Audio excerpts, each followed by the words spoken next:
உங்களை ஏமாத்துறது எளிது, உங்களை காப்பாத்துறது கடினம். அதை கவனிச்சுக்க. இந்த மகனுக்கு நீ அதிகாரத்தை கொடுப்பது உனக்கான அதிகாரம், ஓ ஆட்சி. என் மகன் பேரறிவாளன் வெற்றி உன் வெற்றி. இந்த கூட்டத்தில் ஒருவன்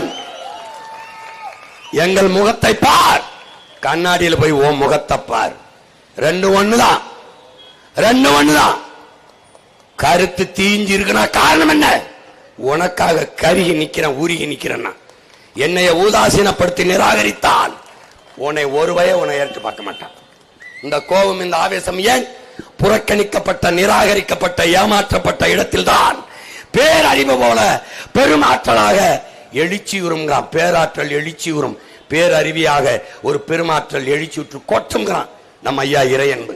அப்படி நிராகரிக்கப்பட்டு, புறக்கணிக்கப்பட்டு, நம்பி நம்பி திமுக காப்பாற்றும், அதிமுக காப்பாற்றும், பிஜேபி காப்பாற்றும், காங்கிரஸ் காப்பாற்றும், நம்பி நம்பி நின்று ஏமாற்றப்பட்ட மக்கள் இது எங்களுக்கு நாங்களே என்று கிளர்ந்தெழுந்து எழுச்சி வருகிறோம். அதான் இந்த படை.